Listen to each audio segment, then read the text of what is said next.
Hello, everybody. Welcome. My name is Marilyn Shannon, and this is the Breaking Free Show, and this is a show about freedom. I mean, I can't imagine another show that even depicts it even more. So today we're going to be talking about our veterans, and there are veterans all over the world. There are veterans all over the country, veterans of all ages, gender, and from all backgrounds, and we're going to have quite the show. So before I introduce all of my guests, because they're coming in on every way, shape, or form that they can possibly come in, I'm going to introduce Amnon. Hello, can they hear you? Hello. How are you? How's your week been so My far? week's been great, and yours?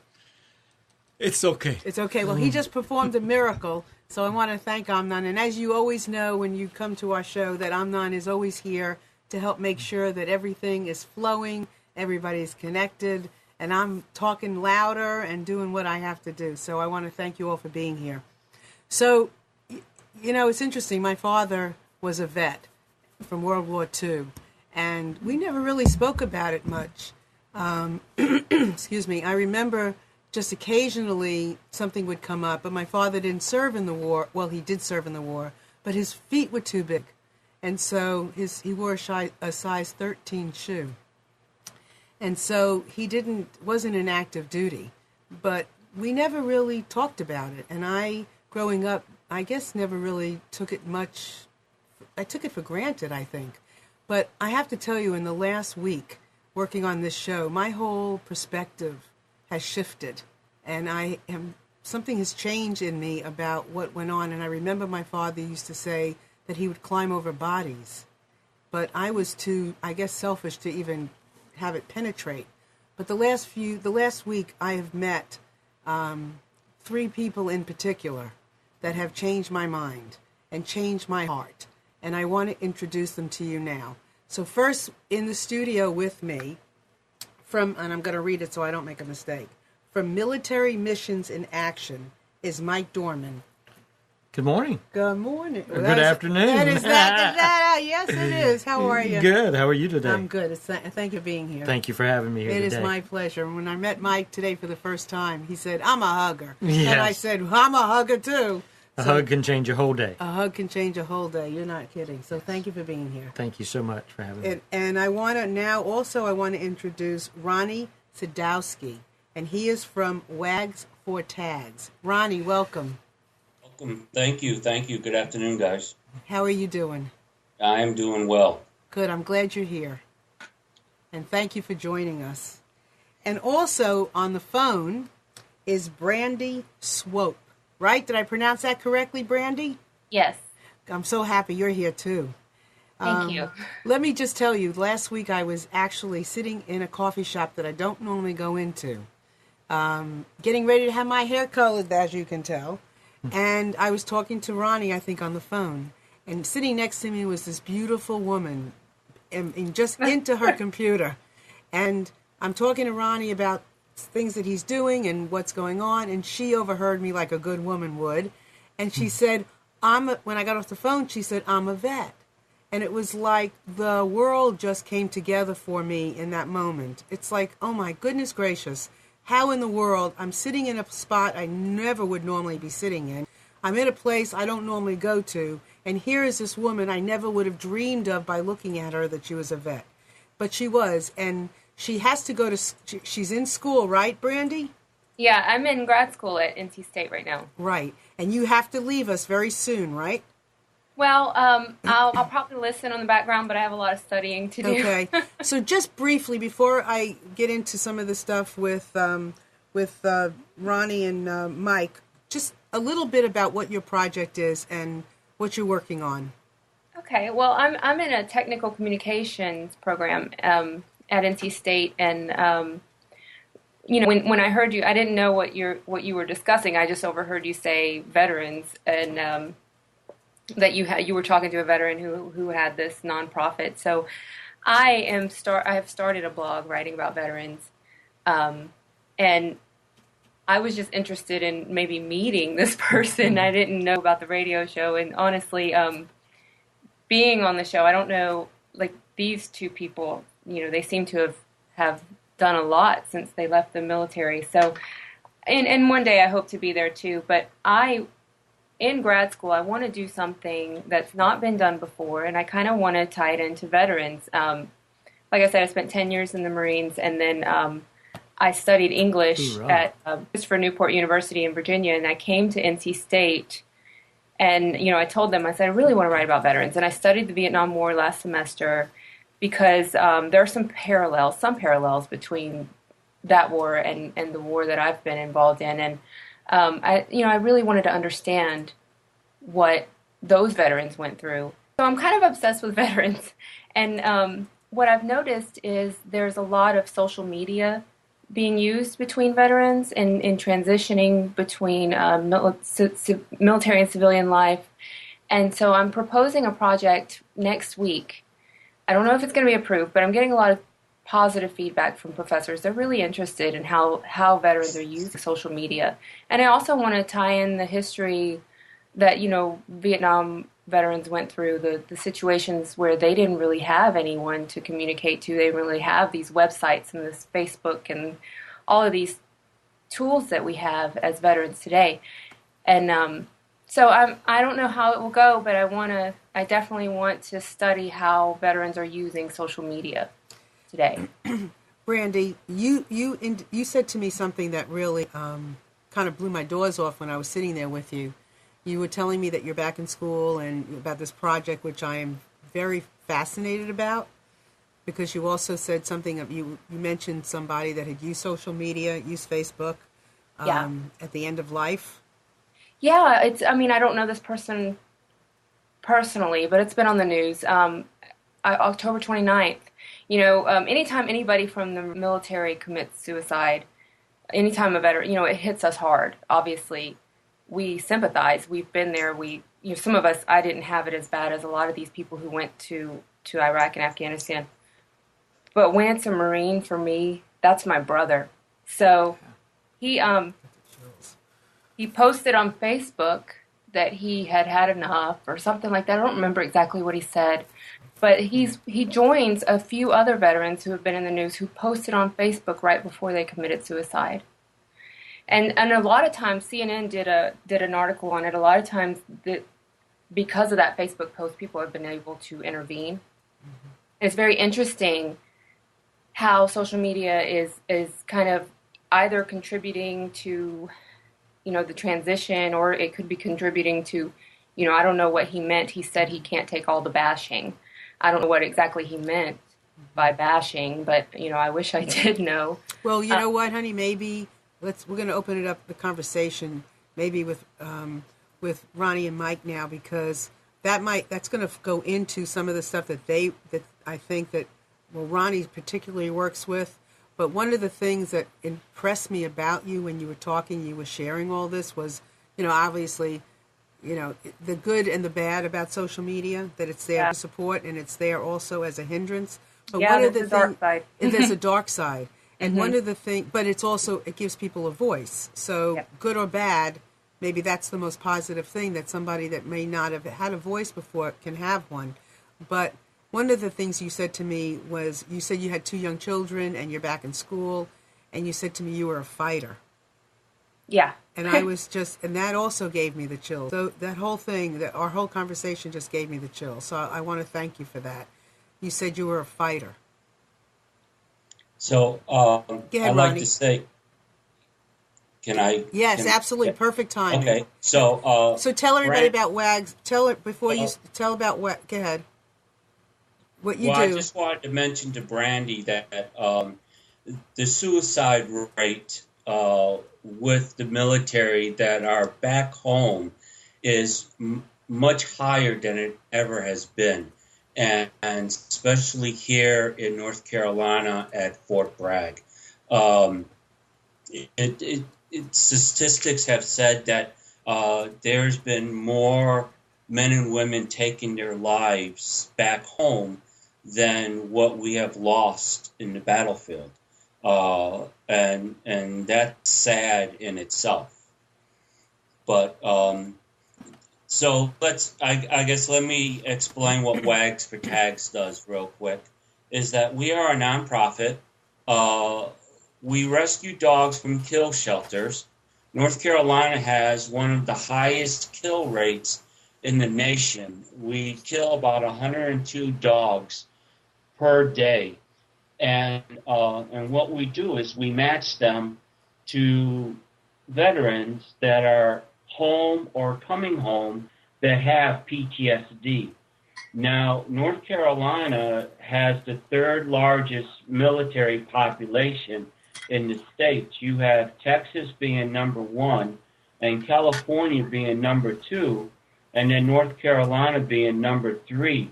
And just look in the size of what size North Carolina is compared to those other two states. So we do have a big population of the military here. And so we're rescuing two species and we're putting them together so they can help each other. And, you know, there is a reason why they call a canine man's best friend. And it's for that reason. And that's what Wags for Tags does. So, and that's a really extraordinary thing. And this morning, Chris, everybody knows Chris, right? Chris is helps me with everything. She sent me an article this morning, and it said that researchers are accumulating evidence that bonding with dogs has biological effects, such as elevated levels of a hormone called oxytocin, I think is how it's pronounced. And oxytocin improves trust, the ability to interpret facial expressions, the overcoming of paranoia, and other pro-social effects for post-traumatic stress syndrome, which is extraordinary. I mean, who would have thought that? So what Ronnie is doing by saving animals and our veterans has this powerful effect, a biological effect. So we're going to get into more about that too. And I also want to introduce Mike. I'm Mike Dorman with Military Missions in Action. You know, we're talking about the suicide rate, and the current numbers is we're losing 24 veterans a day due to suicide. And another staggering number, not only in this conflict, but the Vietnam veterans. Did you realize we've lost more Vietnam veterans to suicide than we had names on the Vietnam Wall? So those numbers are just absolutely staggering. It's definitely an epidemic that we have to take notice of, and that's one of the reasons we have our Homes for Healing program. It's where we go into the homes of those with suffering from traumatic brain injury and post-traumatic stress disorder, and we do home modifications and repairs so that they don't seem so overwhelmed with life and they can continue their healing process. And maybe they don't get to a point where they do not feel like they're we don't want them to feel like they're a burden on society, that they have a purpose in life. And I think that's kind of what we're all looking for, is to cut that suicide rate number down. So, which is an interesting thing, because that's what the two of you really support, is helping our veterans when they're coming home and when they are home in transitioning and when they're here, to help cut that suicide rate down. I mean, that's exactly what you're doing, right? That's correct. That's exactly what we're trying to do. Right, Ronnie? Yeah, that's exactly right. I was looking at some of the things that Mike's doing, and I mean, one of the things which is near and dear to my heart. So, Mike, you do a lot of construction. We do. We have Operation Building Hope, where we're doing accessibility for veterans with disabilities, whether they just returned from Afghanistan or if it's a World War II veteran who cannot get in and out of their bathtub. Which makes quality of life much better, right? Yes, we want our veterans to be able to live out the quality of life that they desire and deserve. Right. And I know my grandfather served in World War II also, and he was a starboard gunner on a B-24, and he was shot down. He spent 14 months in Stalag 17. Oh, my God. But when we got to the end of his life, he had a small stroke, and he was forced to move into assisted living. And every time I would go see him, he would tell me, I feel like I'm back in that POW camp because I can't go home. And if we can do a ramp or make a bathroom accessible so that our veterans do not leave this world feeling that way, we owe it to them to do that. So you have done, what, did I read correctly, $2 million? About $2.5 million of home modifications throughout the state of North Carolina in the last 6 years. And you get your funding by doing all kinds of programs and different fundraisers, right? That is correct. We we do all kind of fundraisers. We one of our biggest fundraisers is coming up this weekend on over Veterans Day. We do our Tee Off for the Troops Golf Classic. It's our largest fundraiser, and it's really more than just a golf tournament. It's a Veterans Day celebration with a golf tournament attached to it. We have an opening ceremony. We'll post colors. We have the color guard. Miss North Carolina will be there to sing, and we will also have Senator Richard Burr on Monday there speaking. We also, this year, we're recognizing Korean War veterans. Last year, we recognized World War II veterans. This year, we're recognizing Korean War vets. And we will do a wreath laying. One of the Korean War veterans in Miss North Carolina will place a wreath at our Fallen Soldier Memorial. And then we'll have a 21-gun salute. And that's it's about honoring our veterans who have given so much for our freedom. I'm almost speechless. Which is, those of you who know me know that's pretty amazing, because I don't get speechless. But this is really, Brandy, you're laughing. Why are you laughing, honey? Just what you just said. Yeah, because, I mean, this is so powerful. Yeah. I mean, I'm not a war person. You know, when I thought about doing the show, I was thinking, I don't support fighting. And yet, how could you not support people who stand for you? How can you not support people who have been out there and are helping to protect us, you know? And I'm not a war person. So, you know, when I joined the Marine Corps, it's not that, and I think a lot of people will share this same philosophy. We don't join because we want to go to war. We don't, I didn't know the towers were going to fall. I didn't know that I would be in Iraq, 2 times. I didn't know any of that. And it didn't matter to me. I just signed to serve my country. So to say I'm not a war person, I don't think any of us really are. Right. Right. Well, you know what? I became a Superior Court mediator, honey. And you know what? I don't like conflict. But the reason I became a mediator was because I didn't like conflict. Yeah. So, just for instance, what is your blog? Some people would probably want to know, and we'd like to link it in our link. Oh, I don't. Is it under construction? Well, no. I only have like 2 posts. Okay. I have to do another blog. I'm doing a child development blog for school, so I have had to put this on the back burner. But it's called Life After Combat Boots. Okay. Is what I called it. Like I said, there's only 2 posts on it right now. Okay. We'll be watching for the future. Well, Brandy, thank you very much for your service in the Marine Corps. I'm a retired Coast Guardsman. Did a lot of work with the Marine Corps. And one of the things we also do, I heard you say you did 2 tours in Iraq, and we've shipped about 16,000 care packages now to our men and women in combat areas. And people just do not realize how many men and women we have serving around the world, not only in Kuwait and Afghanistan and Iraq, but all the other places we have them, like Egypt and Africa. I think people forget about all the places we have men and women serving. I have a real quick funny story. When I was over there, somebody knew a teacher, and when you know a teacher, the teacher usually gets involved and has them say, let's just send a little card or something. And my first deployment, it can be kind of dreary over there, and you're dodging mortars, and you don't even know. And that's the best situation, is that you're just dodging mortars, so you don't really know what's around the corner. And I remember I got this card from this child, and it said, I didn't have kids at the time. It would have been funnier if I had, but I had a homemade card that had a person like dead on the ground, and it said, "I'm sorry. I hope you don't die." No. Oh my gosh! So funny. But out of the mouths of babe, though, right? I know, and it's it's just honest, and it made us all laugh. Like when we get stuff like that, it's we don't take it too seriously, and to know that some stranger is thinking about you over there, it's kind of nice, I have to say. Because then we're not so strange after all. I want to bring Ronnie into it. Ronnie, you've been so quiet and listening.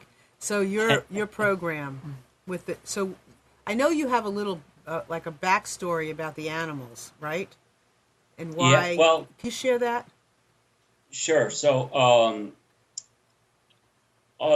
I have a bunch of stories with veterans that we have already helped and veterans that we are helping. One of the first veterans that we helped in the program, his name's Tommy, and he's in Crumpler, North Carolina, and he was in the Marine First Division in Vietnam.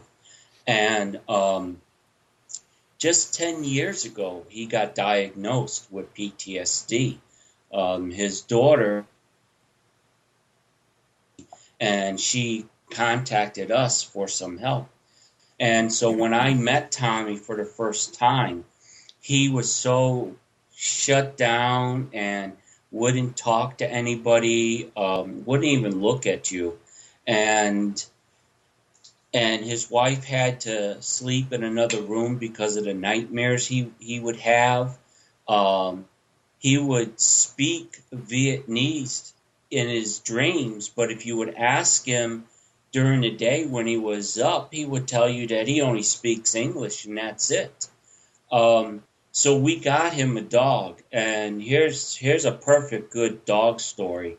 The trainer that was working with us at the time calls me up and says, Ronnie, I found a golden retriever that I think would be good for Tommy, but she's tied up to a tree. I said, well, okay, is there somebody taking care of her? And he goes, well, if you could call throwing her food to her, and when it rains, that's the only water she gets to drink being taken care of, then I guess you could say yes. So I told the trainer, I said, well, look, give me the address. And I went knocking on the door and simply said, introduced myself and gave her two options to either surrender the dog to me or I would be standing here calling the police for abuse. And she surrendered the dog. The dog was heartworm positive and fleas, mange, the whole works. And but her name, we named her Sadie, and she cleaned up very well. We got her down to heartworm negative. She was fixed. She was shots up to date. We trained her to canine good citizenship. We bring Tommy the dog, and just his look was amazing. So what I do is I stay there for about 3 or 4 hours, and then I call 3 hours after I leave. I call 3 days after I leave, 3 weeks, and then 3 months. And then I also make another visit. Well, after the 3 months I go there, Tommy wouldn't shut up. He just talked and had this smile on his face. His wife said it was living with a whole different person. And that's for having a canine. So what is it about the dogs? I mean, I understand what the research says, but Ronnie, what is it about a dog? Well, I have 2 dogs. You guys probably heard them in the background while Mike was talking, and I'm sorry about that, Mike.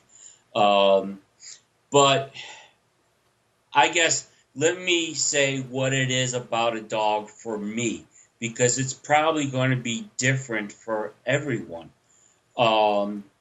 My dogs, for me, I know that I'm protected.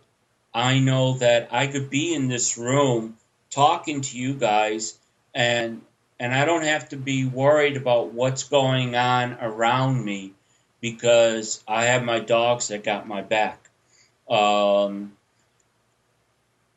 Sadie, my German Shepherd, if I have a nightmare, she wakes me up. Augie, he's the puppy that I have. He sleeps on the bed with me, and he sleeps so close that I feel him all the time, and it just gives me a comfort to know that I could shut my eyes and I don't have to worry about anything. So, again, that's what it means to me to have this dog, these dogs. Thank you, Ronnie, for sharing like you have, because that really, you put it into a way to give us all a deeper insight into, sometimes I look at things and I want to help the world, but I think you and I chatted about this, Ronnie. I look at things and I want to help the world, but sometimes just being able to see the person in front of your face that you can help makes a huge difference one by one, It does. And And I meet these veterans on a one-to-one basis. And Brandy was saying how social media and everything is helping these men and women, and it's so true. I have another veteran, Melvin. He's from the Marines, and he was with all the Beirut incident. And, they just had the anniversary a few weeks ago. Well, what he told me was that he went on Facebook and got all of his men that were with him on Facebook. They met each other, and he just felt like there was something lifted off his shoulders because he was able to connect to all these men through the web. And now he has himself a beautiful pit bull mix that we've trained for him, and it's his buddy, and that's what he calls him, buddy.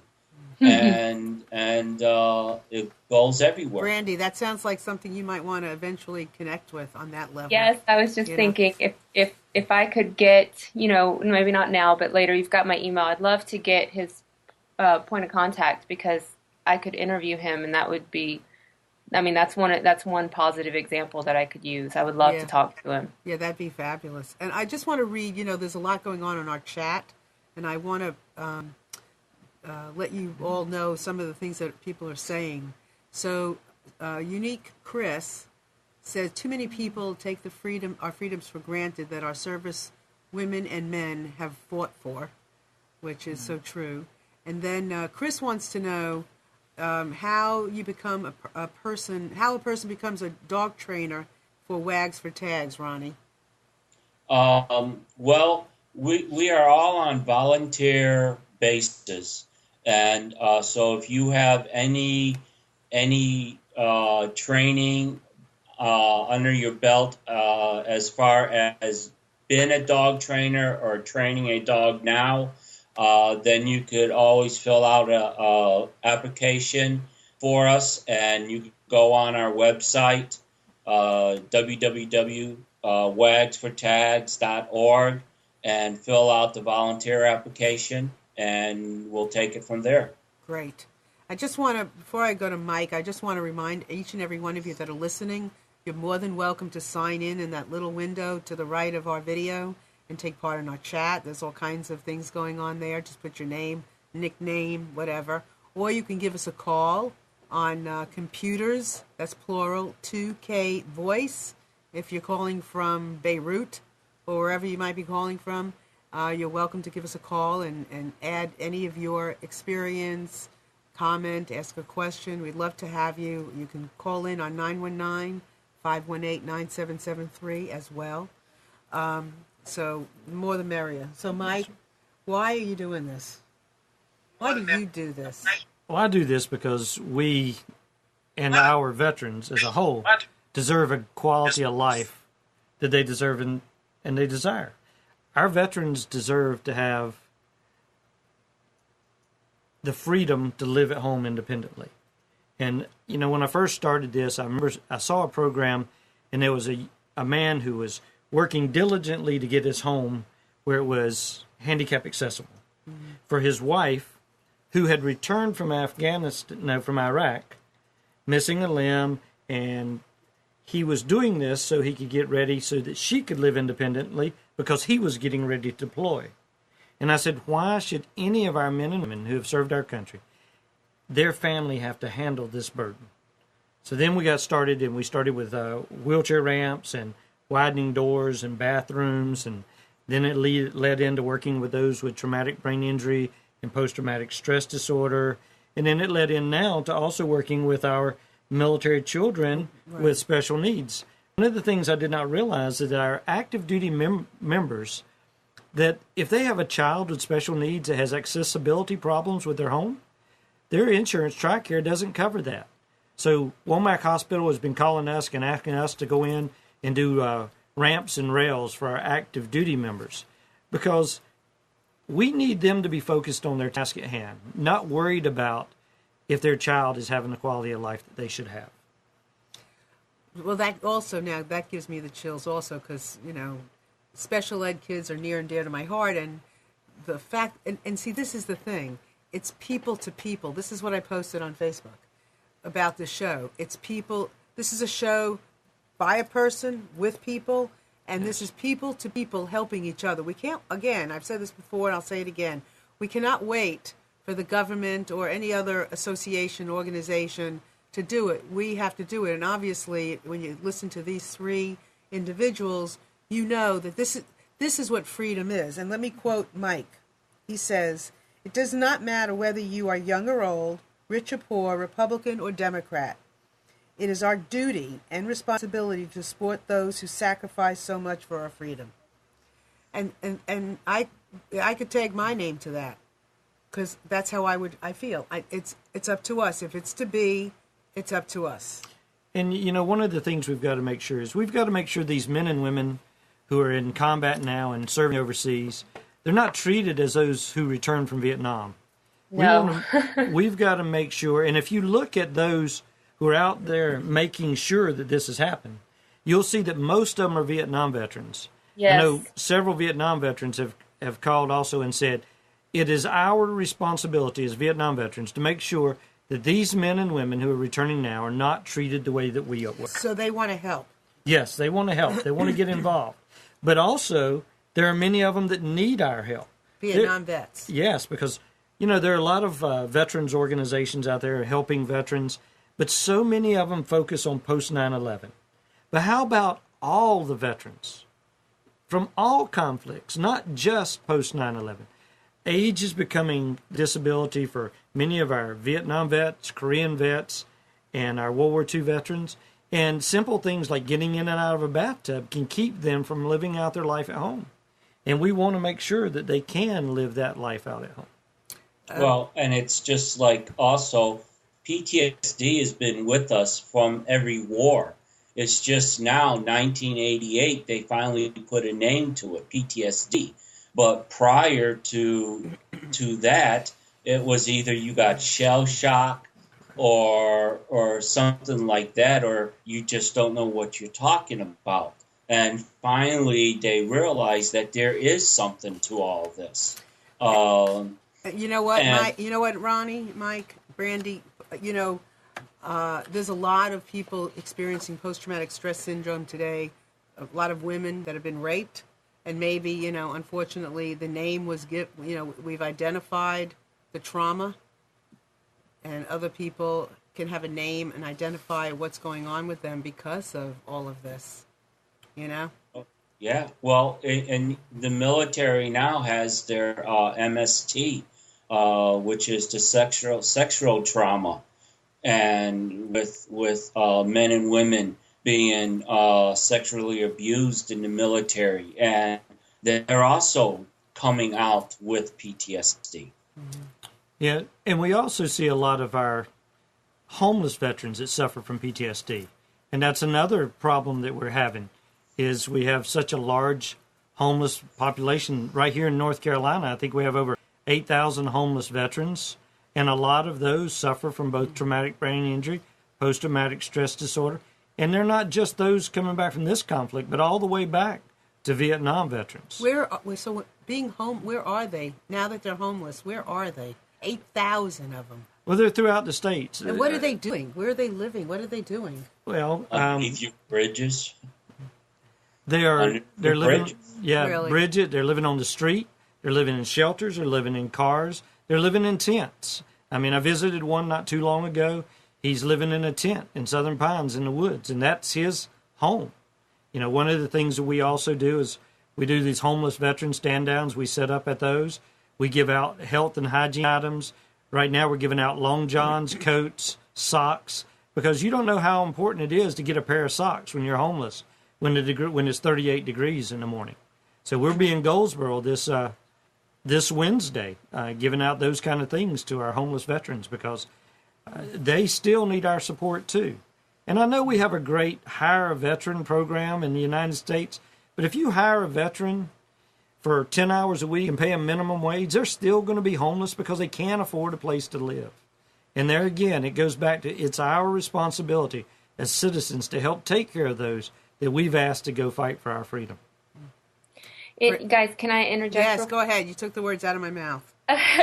Well, first of all, I spoke to a Vietnam veteran. A Vietnam veteran and I have become very close. He served early in Vietnam, so he's in his 70s now. He's on the older side of the Vietnam veteran population, and he used his GI Bill and became a professor. But I asked him. I said, why didn't the GI Bill existed? Why didn't anybody use it? Why do we have? I mean, that's part of the reason why we have some homeless veterans or veterans who aren't doing so well. They never went to get their education. And I asked him why the GI Bill was available, and he said, Brandy, they didn't know how to use it. It was an intimidating process. They wouldn't have even dreamed of a college education. And so you said that it's the Vietnam veterans who are kind of going to bat for veterans like myself who are in their late 20s, 30s, and they're, going to school. I am, under the GI Bill at NC State. I'm working on a master's, and I am so thankful for that. Well, and Brandy, you're right. It is these older veterans that are shining light to these younger veterans on what their benefits are, and then helping them get their benefits. Yeah, I mean, I have no doubt. I have no doubt about how to get my education. I have no doubt about what I can do with it. I really feel like I can do anything, and it's a lot of this is because we have learned a lot of lessons from what the Vietnam veterans have gone through, and a lot of them are, and they don't have this mentality. I've talked to enough of them that I feel confident in saying they don't have this mentality that I went through this, so you should go through this. It's not like that. I was just at the VA Center in Durham. I'm getting ready to start volunteering up there, and one of the volunteers, he was a Vietnam veteran, and he said, I'm thankful you didn't have to go through what I went through. They threw rotten eggs at me when I got off the plane.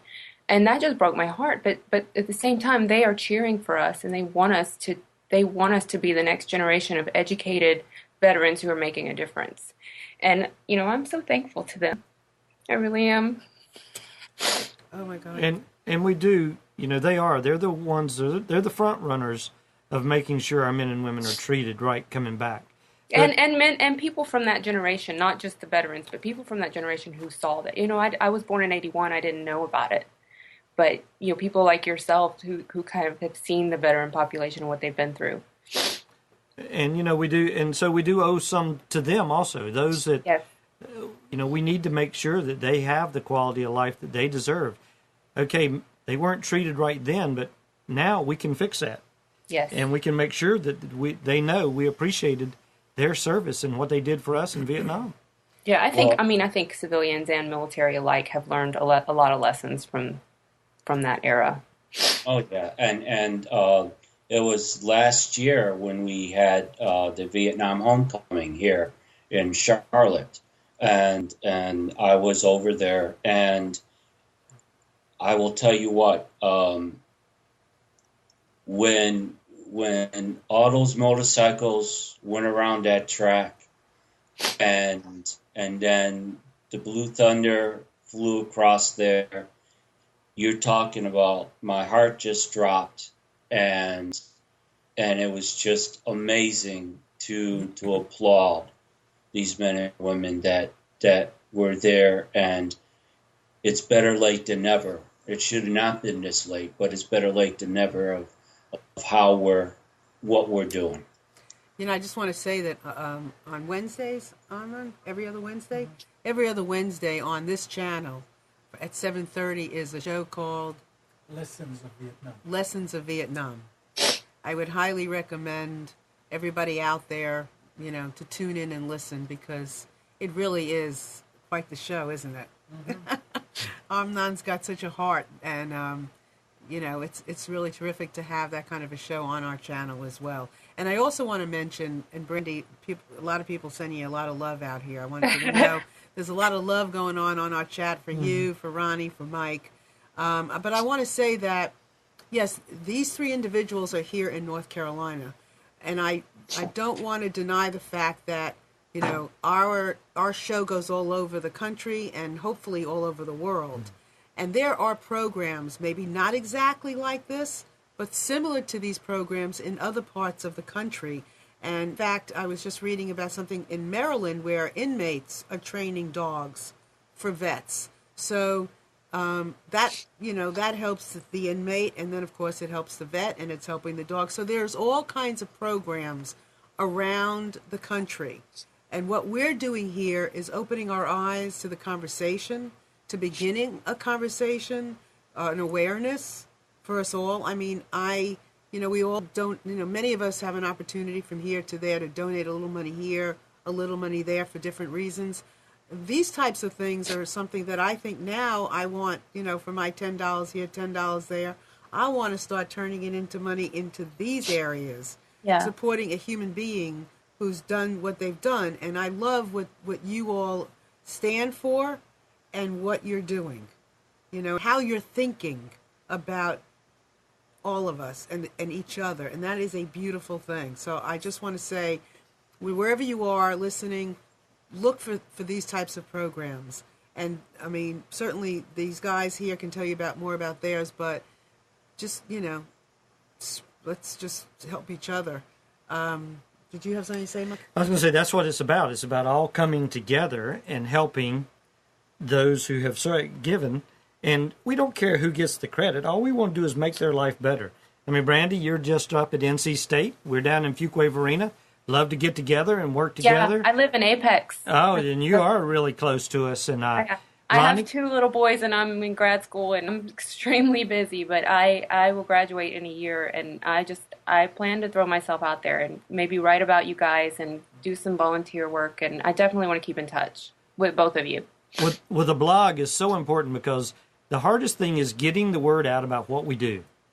And even with social media and the news, there's so much news and so much information out there available that sometimes you get just lost in the shuffle with everything else going on. I know, Ronnie, I've seen your group. We've both set up at different events together. We were both down in Cary for the festival. I think we were right beside each other, our 2 booths. The Dog Days?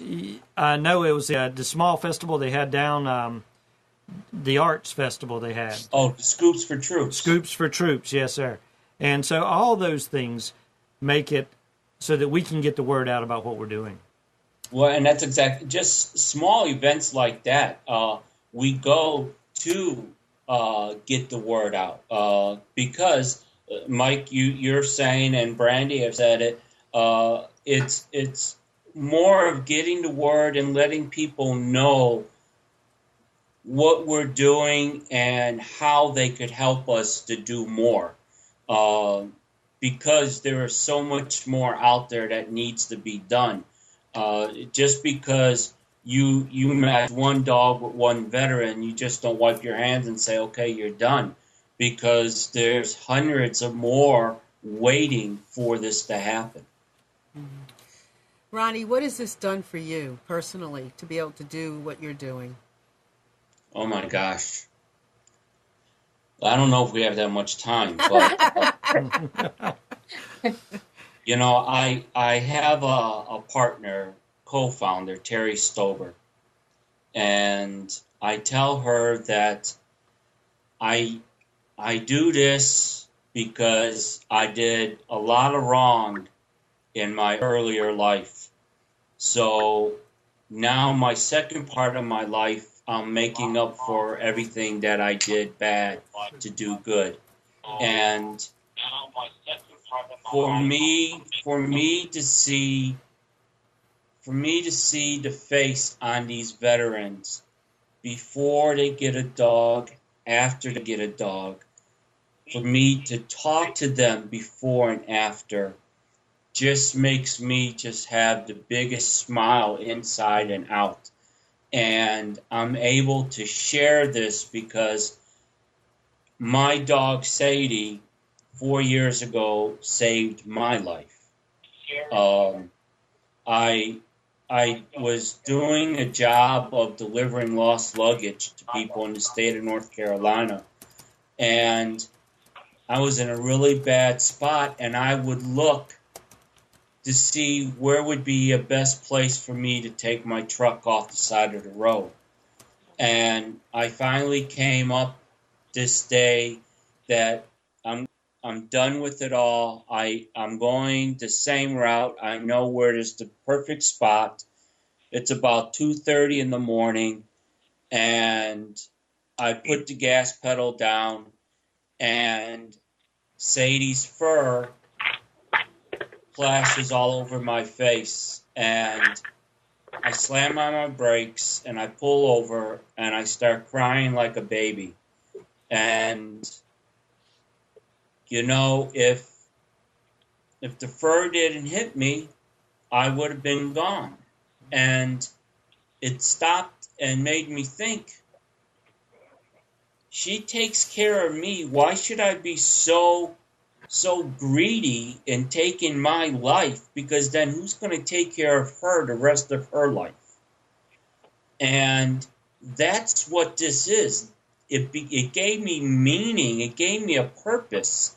And that's what these dogs do for these veterans. It gives them a purpose. It gets them out of their homes and wanting to try to get on with their life, with their buddy. Right. Well, You Ronnie, know? okay, Ronnie, hold on just a second because we have a caller. So I want to say hello. Hold on one second. Hello. Hello, Hello. Who is this? Susan. Susan. How are you? I'm fantastic. How are you, Marilyn? I'm great. So Susan is a dear friend of mine, and I was sitting with her last week and just telling her about this show, and she said, I have the perfect person you should meet. Voila, Mike. So Susan, how are you doing, honey? Doing terrific. Enjoying the show very much. I had just commented when I typed in, wanted to comment on the show and saying that I just wish every person understood the value and the reward in volunteering.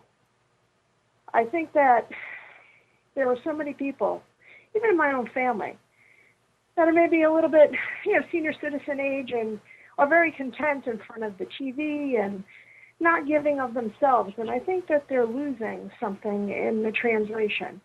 I think that the ability to give and do for somebody else is immeasurable. Mm-hmm. You're right. And I think that so much can be done for so many different organizations in this country. Mike's organization I've worked with. I've seen Mike speak a couple of times.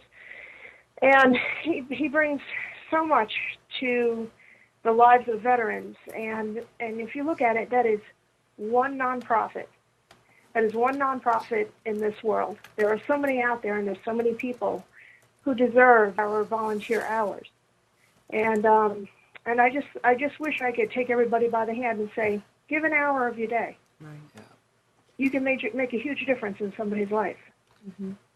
And not only that, Susan, I think it's probably more rewarding for the volunteers than it is for those who are receiving the service.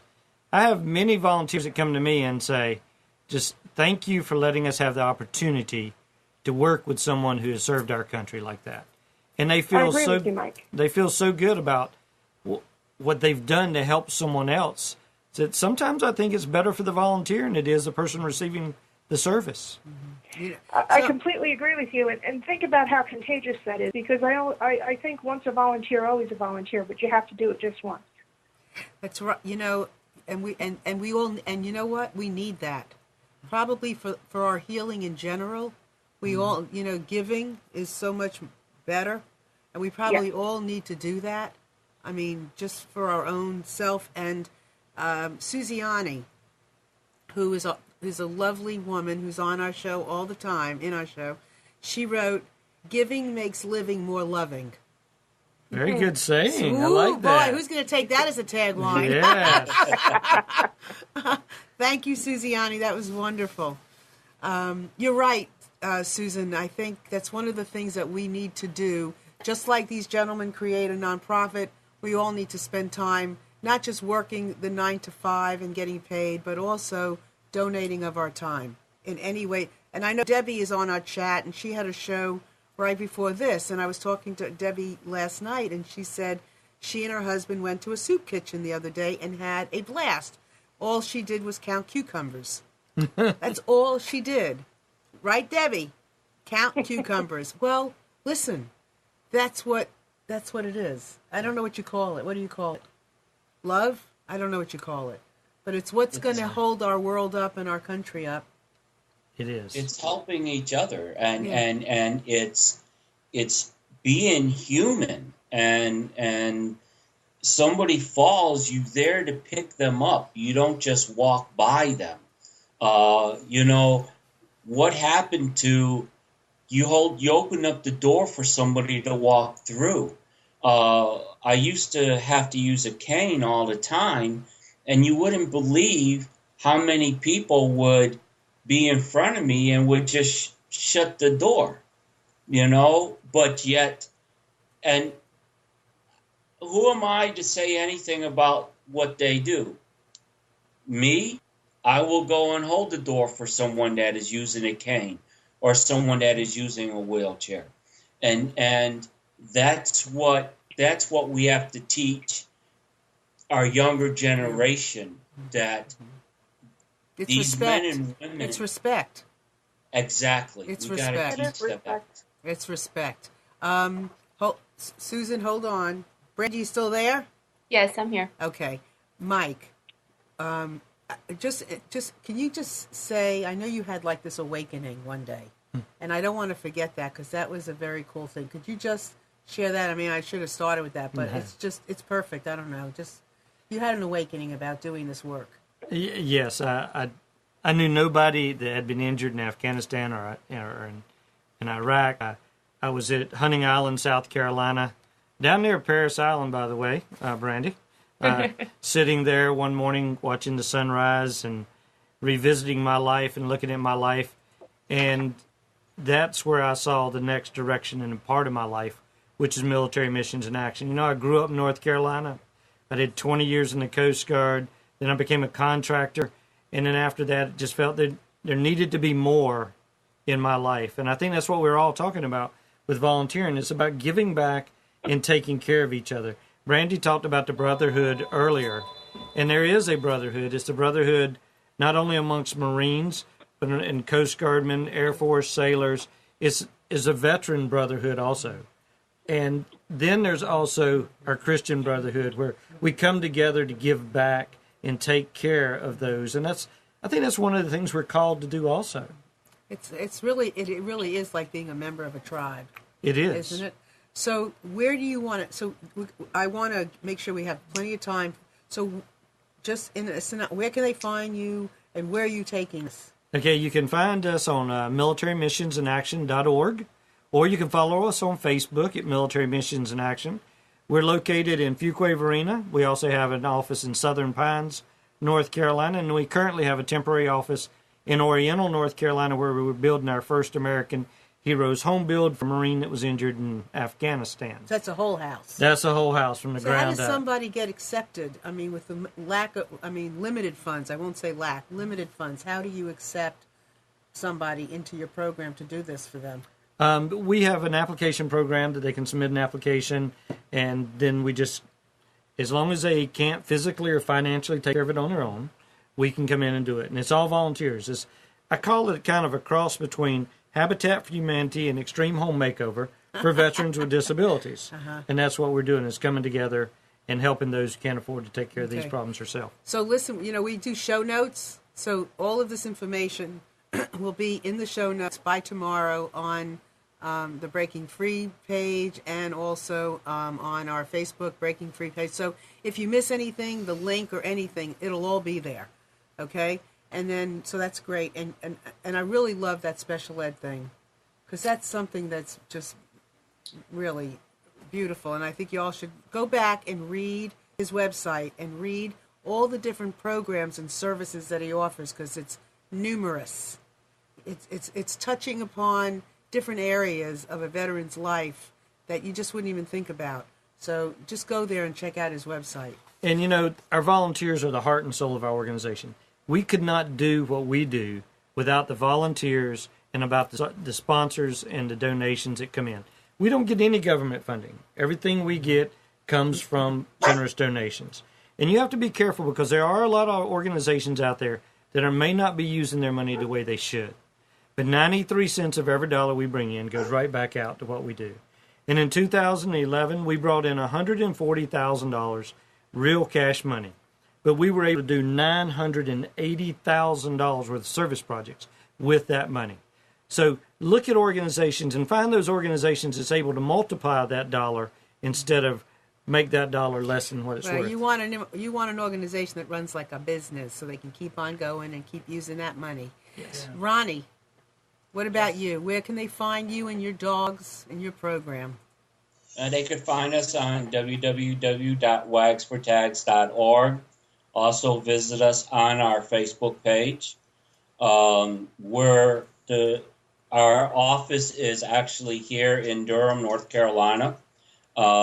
We train our dogs at a facility called Lap It Up, right here in the RTP area off of Highway 55. We get our dogs from any rescue or kill shelter in the state of North Carolina.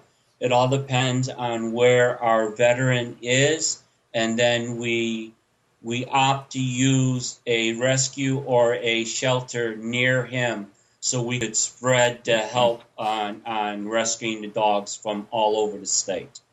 Again, we all volunteers, including myself, and we work on donations. We do events to raise money for donations.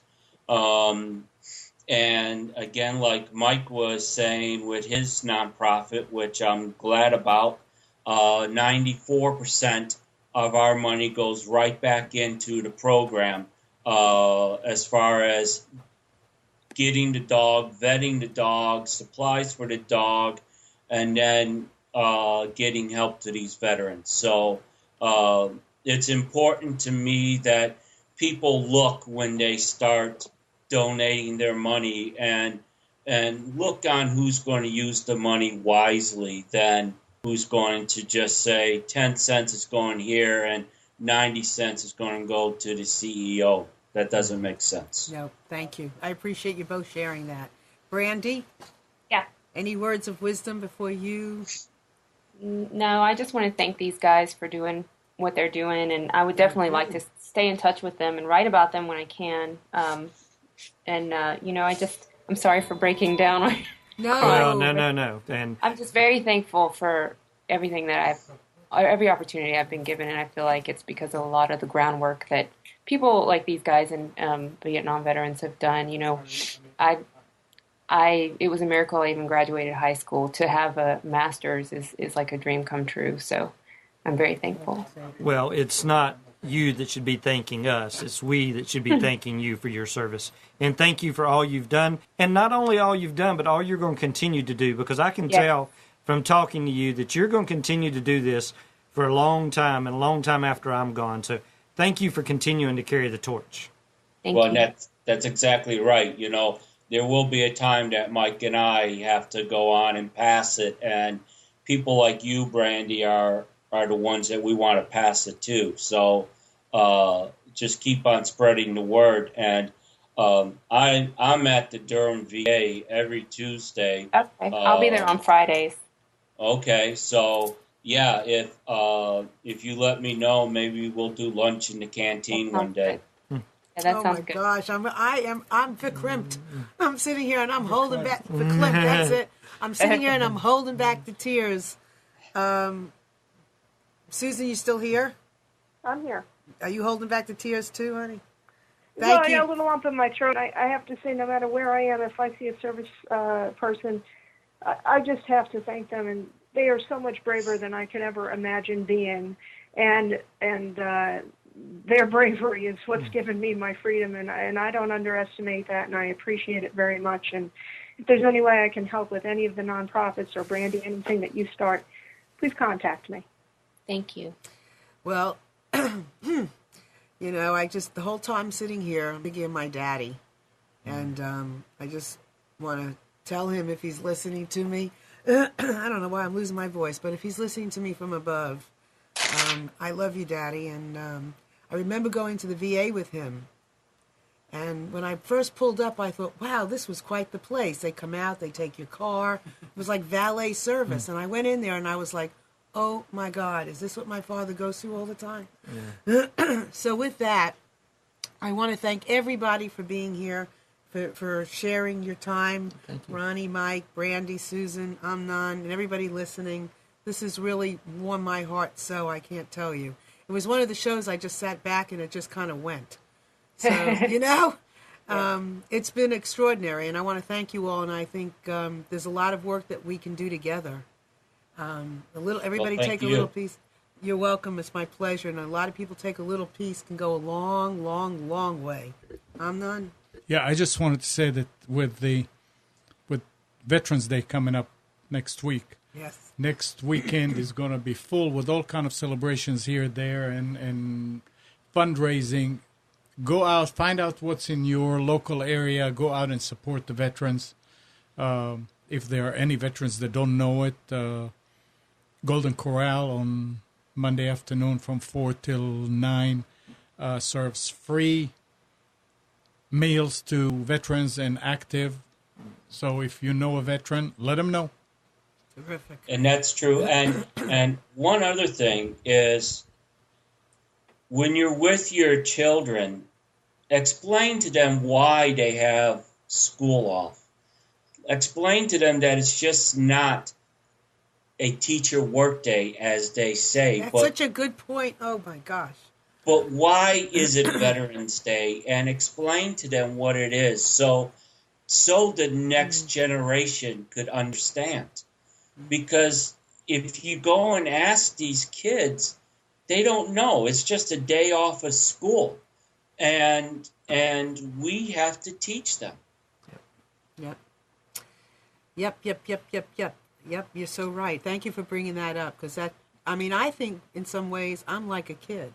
I need to be retaught, some of these things, because I didn't pay attention. And Vietnam was more about other things for me than it was about what we're talking about today. So I really appreciate your opening up my eyes and opening up my heart. So with that, please go to Facebook and like the Breaking Free Show on Facebook, like Marilyn Shannon on Facebook. I've got a new ebook, which I'm really passionate about, which is about listening. It's the first of 3. You'll find it on the Marilyn Shannon page on Facebook. I'm really passionate about listening, because I believe that we have to listen to each other. And that's a bridge that connects us. That's the bridge that makes sense. It no matter what the language, no matter where you come from, if we listen to each other, we can get the job done. So I want to thank everybody today for being here and for sharing everything.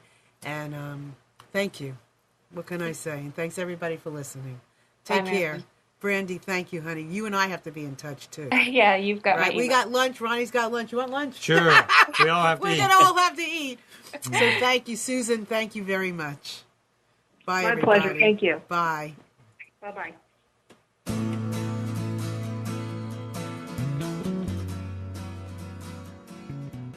You are tuned to the Nissan Communications Network. Our weekly lineup of call-in programs includes Computers 2K Now with Amnon Nissan, Sundays, 9 a.m. till noon. Carrie's Psychic Cafe with Carrie Silkowski, Sundays, 8 till 9 p.m. Health In with Debbie Bruck, Mondays, 11 a.m. till noon. Breaking Free with Marilyn Shannon, Mondays, 1 till 2 p.m. Lessons of Vietnam with NCVVI members, the second and fourth Wednesday of each month from 7:30 till 8:30 p.m. Reawaken Your Brilliance with Julie Seibert, Wednesdays, 9 till 10 p.m. And if you tuned in too late, you can always watch each program in its entirety or download an MP3 audio file of it at www.nissancommunications.com. Sponsored by ThatVidBlasterGuy.com, CarolinaApparel.com, and DeltaForce.net.